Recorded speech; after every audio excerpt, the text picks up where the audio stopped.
Good evening and welcome to Encore with Zoe Ryan. As always, bringing you the latest of what's happening in arts, culture and entertainment across the Midlands. On tonight's show, a styling masterclass in Laois, a community art exhibition in Westmeath and an over-18s pantomime in Offaly. Very shortly, style architect Valérie Mahé will be here to reveal some of the tricks of the trade when it comes to styling our clothing.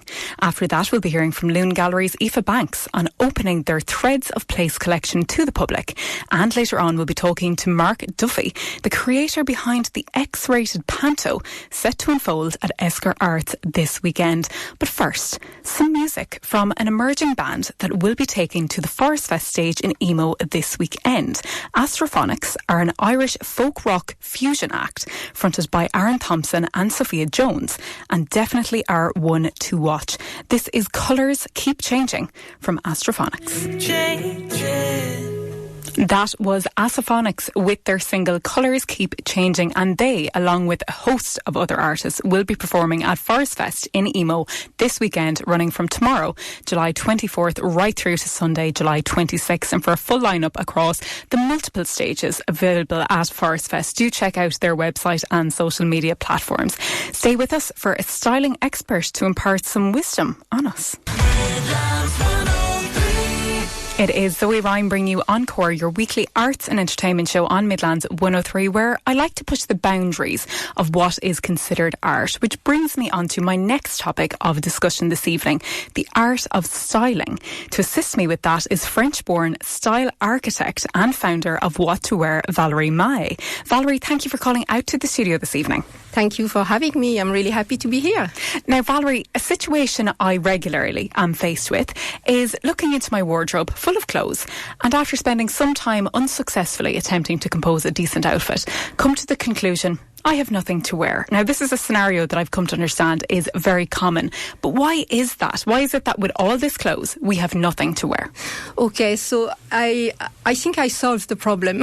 Okay, good. I'm glad. Because I was in the same situation. I had the same issue. I love clothes and I kept buying clothes and I had a closet full of clothes, and it would take me a lot of time to put an outfit together. Exactly, yes. Until I ended up in a situation where life wouldn't give me time in the morning. I literally had 5 minutes, before to go to work in the morning. So that's very little.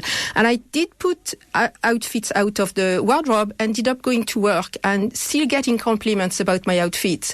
And I started asking myself question, why does that happen? Because literally I didn't have time to think of what I was putting on. Yeah. So the solution I came up with is that every time you buy a new item, you have to think, will this match the rest of my wardrobe? So the clue is to, instead of buying outfits when you go shopping, you buy items. That go with ones you already have. Matching items. Yeah.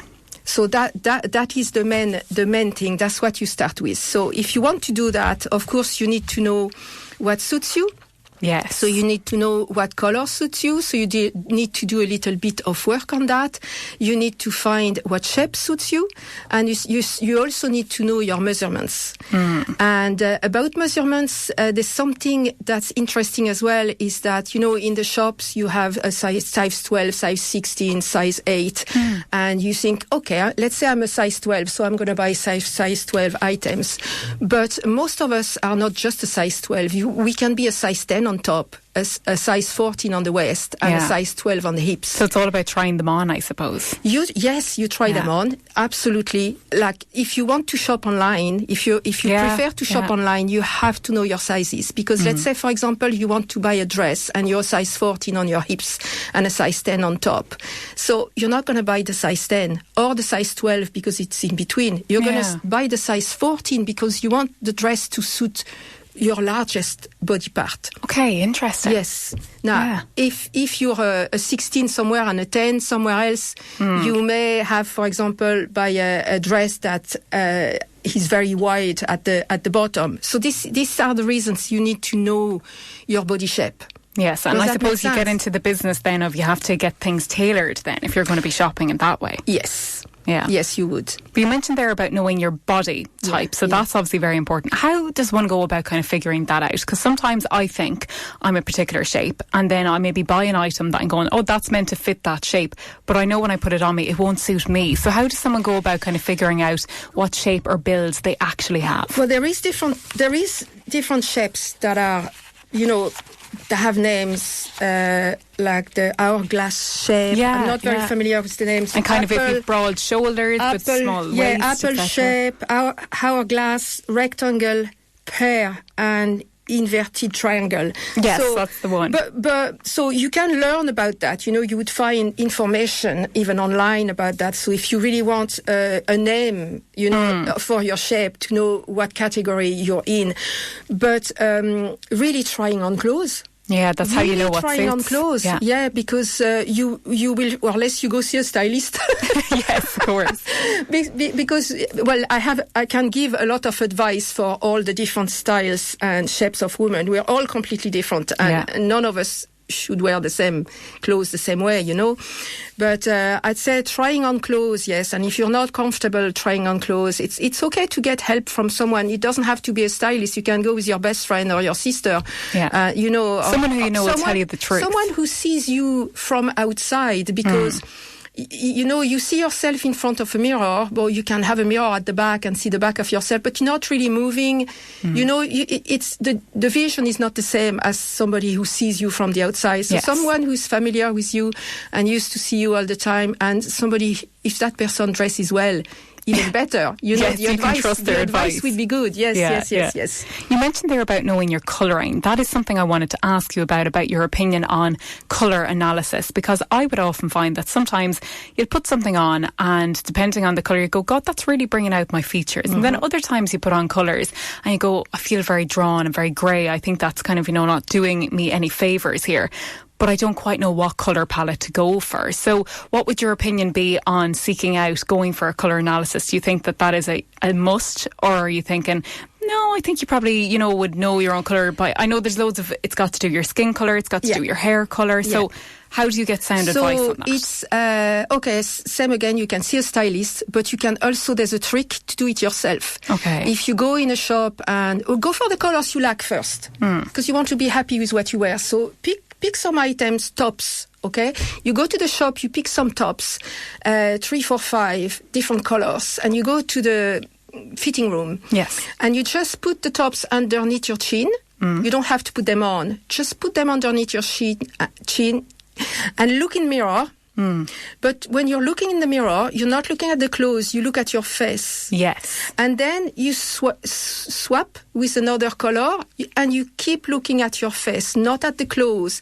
And if you observe very well, it's not everybody is able to do it, but that's how to do it. You observe your face and you will see that under some colors, you don't look as well.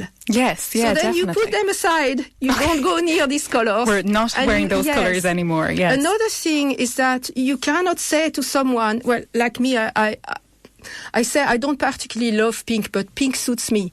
Okay, it suits me. It brightens up my face. It makes me look younger.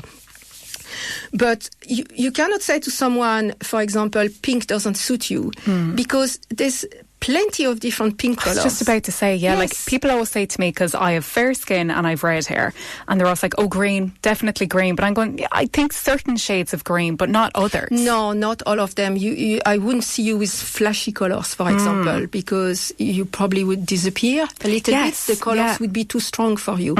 So I'm not sure pink would suit you, but as I say, there's some shade of pink. There's some shade of pink that would suit you, definitely. So this is why sometimes, if you do color analysis, you cannot just say, okay, your colors are brown and blue and green. No, you have to have the right shade. So this is where it gets a little bit tricky. But you can try that yourself. You can even try at home. You open your closet. Of what you already own. Take what you already own, the strongest color you have.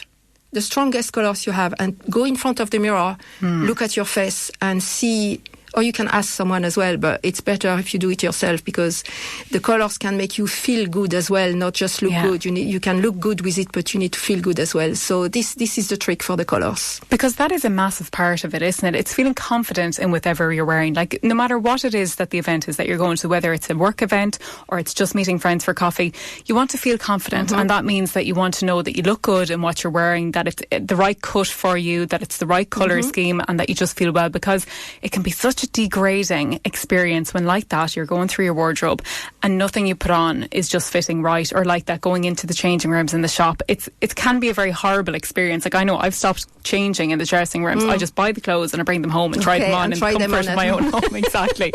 But for somebody who, you mentioned it earlier, who maybe they don't have a lot of time, and maybe they do have to spend a lot of time going through the wardrobe, curating outfits, would you say that it's a good idea to maybe pre-prepare your outfits for the week? To say, okay, if you have the week ahead of you, you have some work events, you've got, some family events, whatever, say to yourself, right, what outfits am I going to wear what days, and line them up. That was advice I was given before, is to get a rail and to just put your outfits out for the week, and that means that when you go on that day you just grab it. Or do you think that's overkill? It can work for some people, but I personally wouldn't advise it, because your mood changes every day. Yeah, that's true. So you may have outfits ready for the week, and that particular day you can wake up and you might not feel good in the outfit that you have prepared. Yeah, so true. And it's very important to feel good in what you're wearing, not just looking good, because when you feel good, it helps looking good. Yeah, you're definitely. happy in yourself. You carry yourself more confidently. Yes, and we're not here to showcase clothes. Yes. We're here to showcase ourselves. So our clothes we pick the clothes that make us look better and feel better.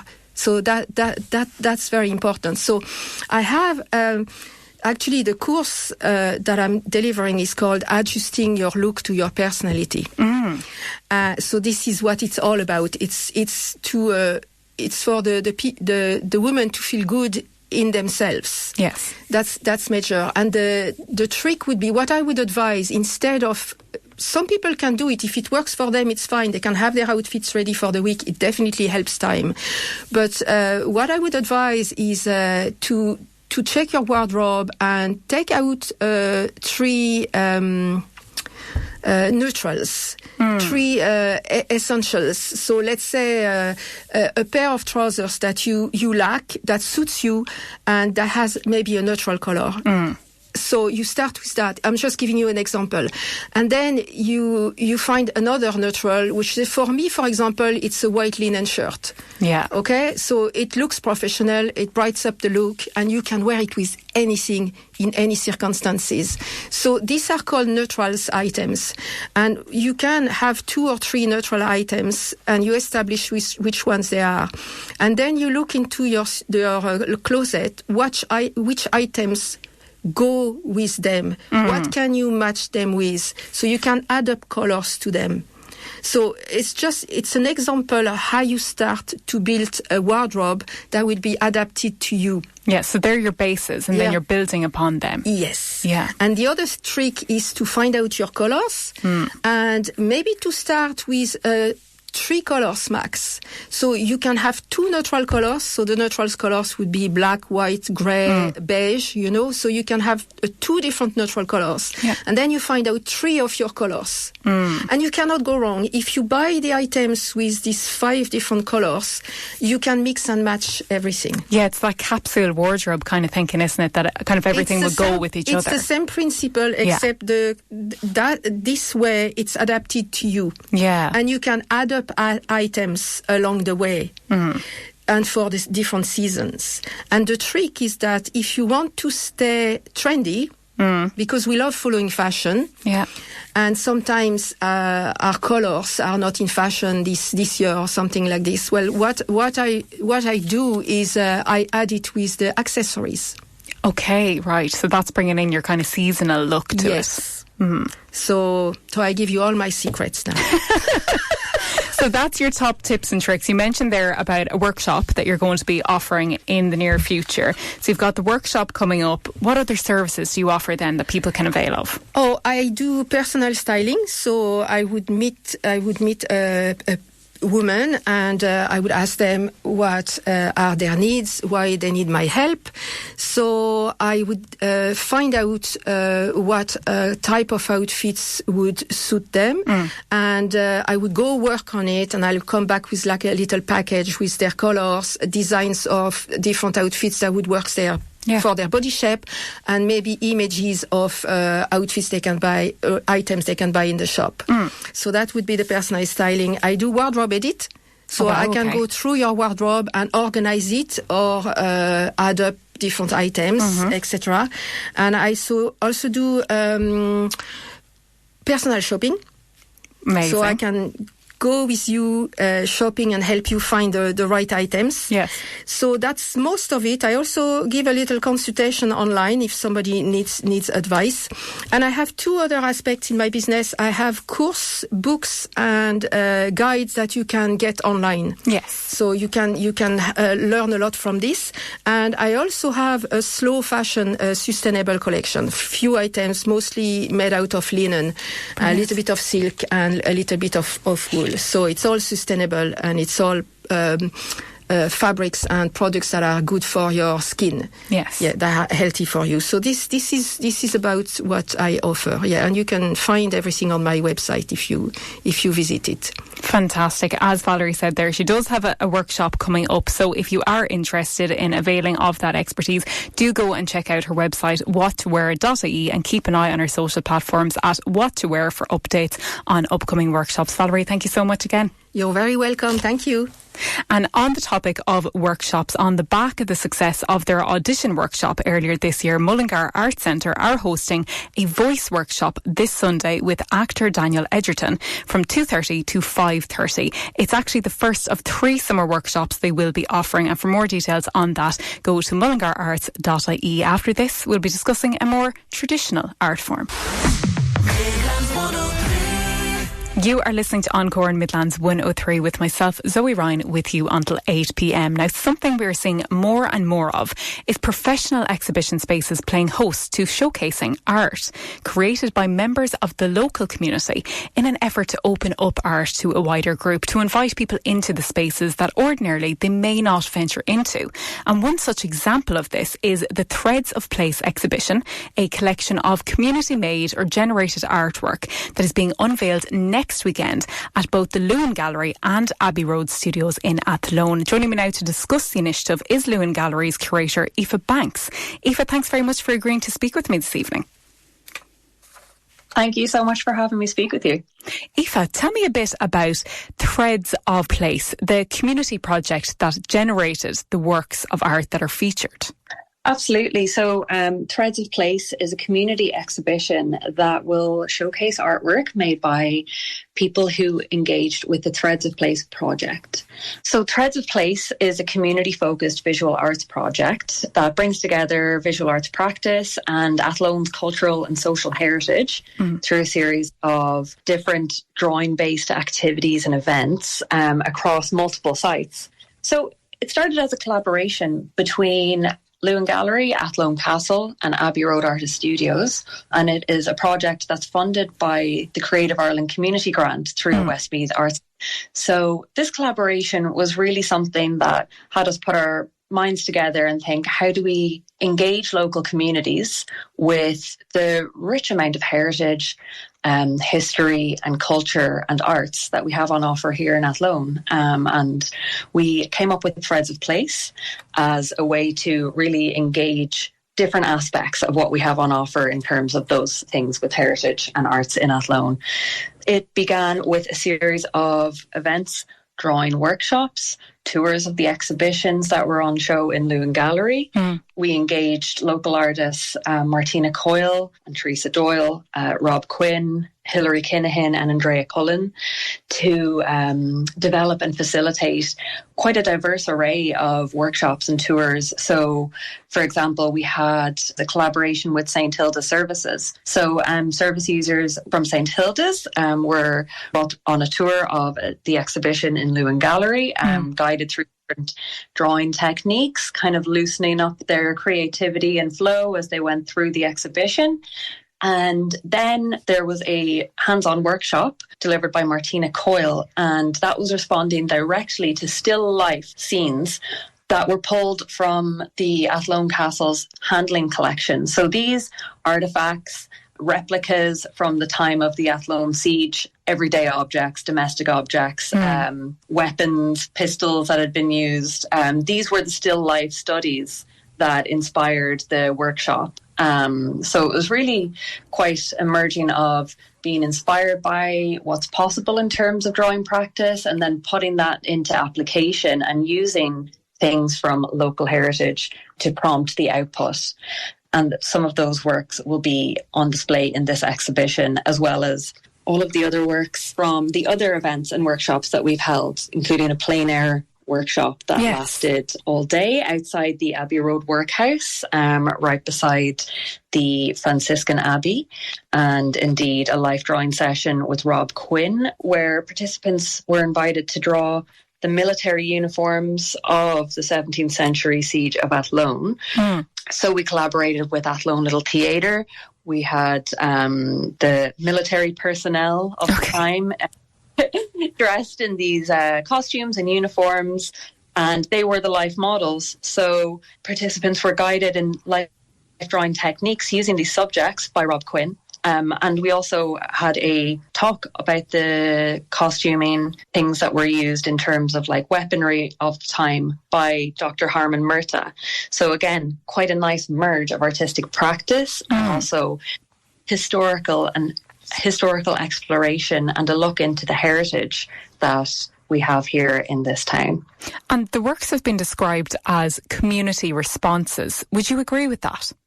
I would, because we've had so many different types of workshops and events that have catered to a lot of different people. We've had children's workshops. We've had events that would be more interesting, I suppose, to people who would practice regularly as artists. So reached out to community groups like St. Hilda's Service Users and the Scouts. So having people from the community responding directly to these sites of heritage and to the local services like Luan Gallery and like Abbey Road Artist Studios, I would say, yes, that it is quite a nice pull together of all of these community engagements. And Aoife, what was it or what is it that the desired outcome or ambition of this is? It's really a way for people to reconnect with what's on offer here in Athlone in terms of our arts and heritage. It's also a way for people to come together in ways that are kind of hard to come by in this day and age. We're all quite busy. We all have quite a few on our plate. And oftentimes having that kind of third space, activity to attend, event to participate in. It can be difficult to really pin down the time to do that. It can also be difficult to find something of interest to do. So having these things on offer and having a place for people to come together with shared interests and build connect is quite beneficial. And we've seen a lovely, lovely community come from it. And we're hoping with the culmination of this project, with the exhibition that is being held across Luan Gallery's Boardwalk Gallery space and the community space in Abbey Road Artist Studios. We're hoping that this weekend-long event will again bring people back together for a moment of reflection and celebrating and, a moment to be proud of what they've created. And as you've mentioned there, you've decided to split the exhibition across 2 different locations. Why 2 locations? It's practical in the sense that it allows for more gallery space to be used. Yes, but also I think that's a very small point in the grand scheme of it. Really, the purpose of it is for people to engage with spaces that they may not usually engage with. I mean, we can all drive past the same building every day for many years and never really get the chance to look in or investigate or explore, and it can be nice to be able to do that and to have that opportunity to engage with a gallery or indeed with the Abbey Road Artist Studios, which is situated in the old workhouse. So that has so much history embedded within its walls, and it's quite pertinent to have the work displayed in that space as well. And as a curator, how is it that you went about dividing up the artwork between the two spaces? Was it, down to logistics of going, okay, well, this is a larger piece that would fit better on the wall in one gallery over the other? Or did you divide out the pieces going, okay, well, there's a logical kind of a theme or kind of, a togetherness to this grouping of items, so we'll put them in one and then we'll put these grouping in another? What was your way of thinking of dividing them out? Well, that was actually quite considered by the team here. The gallery team and the Athlone Castle team would have input into this because it was a collaborative project that all the team members worked on together. And so naturally the output of the exhibition would as well be a collaborative endeavour. So the consideration for how to display and how to maybe divide the works from one space to the next. Yeah. It may be a consideration of if a work is responding to, let's say, for example, there's works that were created during the plein air event and they were drawn or painted in the Abbey Road graveyard beside the Franciscan Abbey ruins. So those works, they may be more befitting to be shown in the Abbey Road studio space. And also space and logistics is certainly a consideration too. We do have a lovely large collaborative work by the service users of St Hilda's. So finding the right space to really do that work justice is important, as well as the conceptual relevance of a work to a particular space or location. Yes. And out of all the pieces, are there any that you would say stand out in your mind that you would say, if you're calling down, definitely make sure that you have a look at this piece? They all are they're all quite different, which is always interesting when you have a workshop that looks at a very particular thing. It's really fantastic when you see every participant having a very different response. Yeah. That's the beauty. I wouldn't say there's any one work in particular. I think that all of the works really stand on their own, and I think that the overall achievement of the exhibition is that they stand together. And having that sense of togetherness and having a work by maybe a 7-year-old Scout member beside a 59-year-old visual artist is kind of the beauty of it, because how often can we have an exhibition like that? And it really shows that, everyone is a part of this project and is on the same kind of same wavelength, maybe I could say. And it is worth noting that this is an open and free access event. So it really is going down to what you'd hope to set out with this. It's that it's opening up art to a wider audience, inviting people in. Absolutely, yeah, absolutely. That's quite important. And as well, the exhibition is taking place on the Saturday and the Sunday of the August bank holiday weekend. So we did that with the intention of there being quite a few people in the town for the River Festival, of course. So in order to get the largest number of people to engage with the exhibition, it's a free event, and it's also happening during a weekend that will be quite busy and will have lots of opportunity for people to engage with it. Great. Aoife, thanks a million for your time on this. Great. Thank you so much, Zoe. Aoife Banks, their curator at Luan Gallery in Athlone, talking about the upcoming community-created exhibition Threads of Place, which will be available to view at the Luan Gallery and Abbey Road Studios next weekend across Saturday, August 1st and Sunday, August 2nd. Full details can be found on luangallery.ie under upcoming events.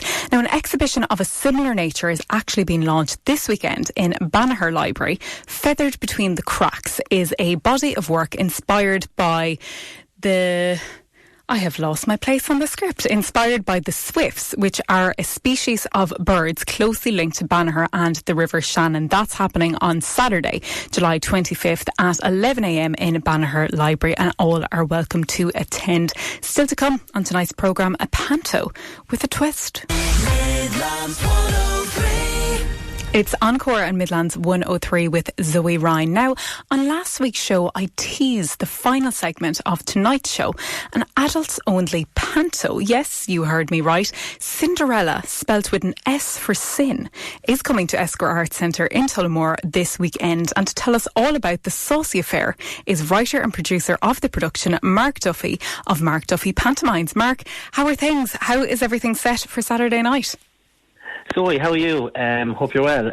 Yeah, we are, as you said there in the intro, we are in the Esker Arts in Tullamore on Saturday. So we are ready to go from our end. Really, really looking forward to the show and bringing it to an Offaly audience for the first time ever. So yeah, really looking forward to it. We can't wait to hit the stage in 2 nights' time, actually, which has come around so quickly. Yeah. And Mark, tell me, at what point was it that you said to yourself, you know what, pantomimes are great, but they could be elevated? Well, I suppose it's an interest. Like, my own background would be, I suppose, in writing family pantos and being on stage in your traditional family pantos. Yeah. So it kind of derived from there. I suppose going back to the end of, I suppose, 2024, like I suppose adult only pantos are quite popular, actually, thing in the UK, believe it or not. And so that's where I would have come across it initially. And going back to the end of 2024, my own son Harry, he takes part in the Olympia panto in Dublin. The family panto was Al Porter, Eamon McGregor, these type of people every year. Yeah. So Harry has been in that. So I've been attending that show. And last year, or the year before last year, they staged a one-off adult-only panto in the middle of their family panto run. So I'd been humming hard for a couple of months before that about maybe trying this. And I went up to see that show, and I came out and I said, okay, yeah, this is going to have to try this in Kilkenny, see how we go. Okay. Took the pen and paper out, and here I am 16, 17 months later, ready to hit Tullamore on Saturday night at the show. So it's developed really from, I suppose it's probably been maybe 18 months 18 months kind of in the pipeline, in the works, you know what I mean? And we've been so lucky. We've been to other venues, and it's gone down fantastically well, and so here we are now coming to Offaly on Saturday night. Yeah. So tell us how Cinderella differs from your traditional pantomime, the ones that we'd all be used to knowing the tropes of. Yeah, so look, it stays true to, I suppose, the traditional story of Cinderella. Now there is twists, there is little kind of things, I suppose, that people come to, they will see. But what is, I suppose, look, the show contains the jokes, the innuendo, the names of the characters. They would all be, I suppose, they wouldn't be what you would hear at a family panto. So yes. It's very, very much more, I suppose, geared towards an adult audience, much more adult interaction.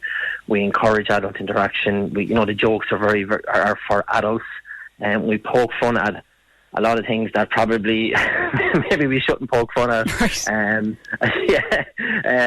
we play off all that. Do you know what I mean? So, I suppose they're the main differences. We really just have we encourage everyone to come and have a great time, let your hair down for the 2 hours, and I suppose laugh at things that probably out in the world now, which is so PC, that we probably can't laugh at, like, do you know what I mean, or we're afraid to laugh at. Yeah. So we just kind of poke fun and prod at a lot of them types of things, to be honest with you, but all in good fun and in good nature, and it's just really, really great fun for 2 hours and great crack, and that's kind of that's what we want, that's what we encourage.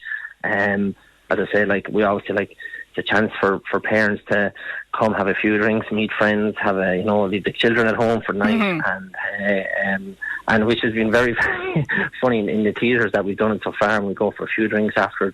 We always just meet people that are out for the night, that have been at the show for 2 hours, and they're out with their friends for the night, like, and that kind of thing. So it's just a crazy night of adult fun, staying true, I suppose, to the traditional story of Cinderella, with an adult flavour, kind of woven in throughout it, really.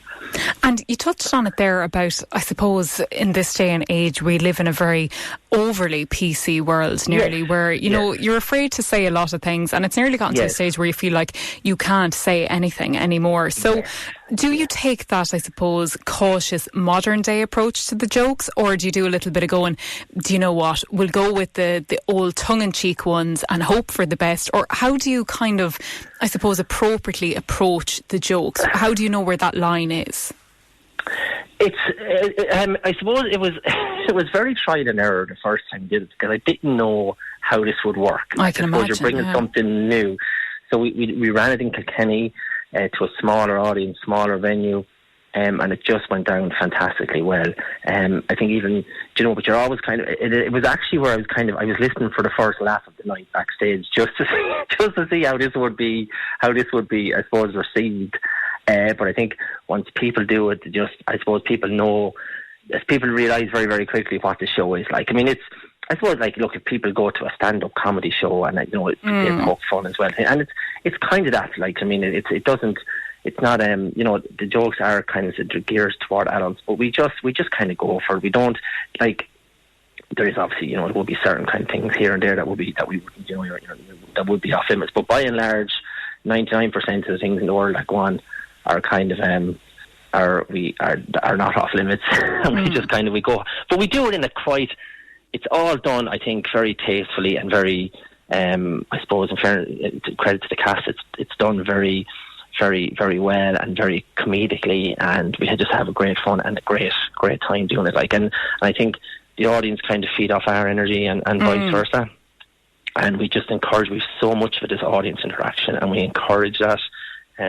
We even have, without giving away too much, but, you know, we even have people up on stage with us at certain times, like, you know, in part of the show and all that kind of stuff. So it's just a wild fun night, like, it's good crack with great people that are involved alongside me, you know. And I imagine, I suppose, to keep with the classical panto format, you do keep some of those tropes, like the he's behind you and things. I assume it's nearly funny you'd have obviously a lot of people in the audience that maybe they have been forced along to go to pantos with their children. They've sat through that many that they know all the common lines, that when you then throw them in, it's nearly like a little nod saying, I'm going to give you the line, but we're going to do it in a different way. Oh yeah, that's it. I think you hit the nail on the head. It's literally like it is very much like a family panto, but it's not very much like a family panto. Yes. If that makes sense. Like it's just something that. And the premise of when I was writing this show, 18 months ago, whatever it was, now, it was like, okay, if I was in an audience and I wanted to come and just have a night where I could just have great fun, and a good night entertainment, where I could let my hair down and laugh at things that I can't laugh at, you know, and try kind of keep some of them kind of panto elements as we know them in the show, like, say, like the audience interaction and all that kind of thing. And you said he's behind you, but we kind of put, as I said, the adult kind of, I suppose, the adult spin on it. Yeah, exactly. Yeah. Like, but I mean, all good-natured fun, like, do you know what I mean? And it, you know, we modernise it in parts, obviously, panto, like, do you know what I mean? Do you know what I mean? And we kind of we put our twist on it, I suppose. The I won't give too much away to anyone that might be coming that's listening, but you'll have a great night's entertainment. It's good fun. It's good light-hearted entertainment, which I think we are probably lacking a lot of in the world at the moment, for one reason or another. But and that's kind of where we are with it. Like, we just want people to come and have just a brilliant time. And we've been so lucky.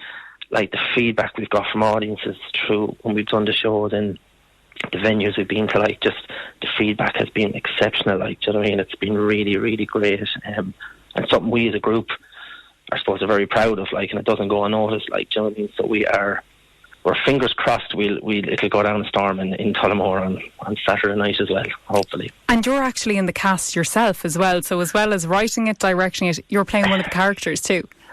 I am indeed. I'm playing one of the ugly sisters whose name I can't give on the radio. I think we're not at the watershed yet, and even if we were at that time, I don't know if I could still give it anyway. So I'm playing one of the ugly sisters. I'm playing alongside a colleague of mine, Trevor O'Neill, and it's just a great time on stage. We have a cast of 7, Zoe. That's not a big cast, you know. No, we have 5 dancers with as well, and then we have live music. So, but I suppose, like, the way it is, because we're going into theatres and going out of theatres, like, I suppose logistically, like, you know, these things have to be kind of, you have a certain amount of time to get in, get out. Yeah, to be that smaller scale. It has to be, like, do you know what I mean? And it's in terms of just managing the whole, I suppose, the whole thing and rehearsals, I suppose we've kind of kept it to that kind of cast of 7, 5 dancers. We have our stage manager and he did a stage backstage crew member with him, and then we have live music as well. We've Dennis and Olivia playing live music. So there's probably, I would say, 16, 17 maybe involved throughout the show, and then obviously you bring in your lighting and the sound guys and all that kind of stuff. Yeah. So, but I suppose essentially there's probably 16, 17 of us involved, and like, well, they keep coming back every time I ask them, so they must be enjoying it too. Yeah, there must be. Yeah, we must be doing something right. So we must be. But look, it's great fun. and the lads are having a blast doing it as well. Like, and I suppose it's actually an opportunity for us, I suppose, to let our hair down as well on stage and just have a crack with the audience. And like, we've done this show a good number of times, like, and it's nearly different every time we do it. It can go off script, it can go anywhere, it can just go anywhere, and that's part of the fun. Like, sometimes you see the lads on stage, in terms of characters, we'll break character and we'll just actually laugh ourselves at stuff, or you're feeding off the audience, and I suppose you're kind of rolling with, like, that. If you go off script or you forget a line, it's always better to just roll with that and incorporate it into the script. And I think audience appreciate that as well. Definitely, I think audience, what we found, they love that. And like, we'd forget lines and we'd break character and we'd have to go and get the line outside or whatever it is, but it's all done very, very comedically. Very kind of comedically, like, and I think it just adds to the whole kind of sense of 100% wackiness and craziness, and all that kind of stuff. But it's a fantastic night entertainment, of light-hearted entertainment, like, do you know what I mean? And you mentioned that this, it's been really well received. You're saying that the cast, you're enjoying doing it. Is this the first of these adult-only pantos that you've written? And has, I suppose, the good reaction, would that encourage you to write another, or is that something that's already in the works, or have you done another one? Yeah, so we've actually we've ran our so basically we're Kilkenny based, so we initially we would have staged Cinderella last March, 12 months in Clears, which is a very small intimate theatre in Kilkenny, holds just under 70 people, and we ran for a good number of performances there. So we've actually within last April, was it a couple of months ago, 3 months ago, we actually staged our second adult panto in Clears, which was a parody of Robin Hood. Yes. I had seen that advertised on your page, and I wasn't sure if you were just involved in it or if it was actually one of your own productions. That was our second show in Kilkenny. So we're working with a couple of venues at the moment to maybe see if we can bring that to a couple of places next year, or later this year. We are in New Ross, but then next year we're looking at maybe one or two. So that's our second show that we have kind of started. Like, it's been staged in Kilkenny, and again, look, it was actually, I suppose, not a concern, but sometimes I was thinking about, like, well, okay, the first show has gone down so well and received so well, and like, will the second one be received so well? Yeah. You know, that kind of way. You want to keep it kind of at that kind of, that you want to get the same reaction and to be as good as the first show. Of course. And that was received fantastically well as well. We kind of had the same cast, and we brought in another one or two people as well, local performers who just brought so much to the table. They were fantastic. Like, so we have that kind of in the pipeline. Great. And so that is us as well. It says the parody of Robin Hood. So, yes, Cinderella is the one kind of that at the moment we are kind of all our energies are going to at the moment. And I keep saying, really looking forward to bringing it to a new audience. It's brilliant bringing it to a new audience just to see how it'll be received. Like, when we stages in New Ross, and we went back to New Ross the second night, it was so well received. We were asked back for a second night, which we did. But fantastic. I suppose when you go to a new venue, like we were in Carlow 2 months ago on the visual, and it's really exciting to go to a new venue and see how a new audience do have no idea really. I suppose they probably go, adult panto, I'm sure there'll be a few. They have an idea, but they don't really know. A bit of foul language here and there, maybe that'll be it or whatever. But then you kind of go after the first couple of lines to kind of go, okay, this now I get what this is like. You know what I mean? And it's just a great night, fun night entertainment, like, for people to come and have a laugh and meet their friends, have a few drinks, and enjoy. And you're coming to the Dean Crow then in October as well. Yeah, so Friday the 9th of October we had tickets went on sale there not too long ago for the Dean Crow in Athlone. So we are delighted to be taking it there in October as well. So fingers crossed. Fantastic.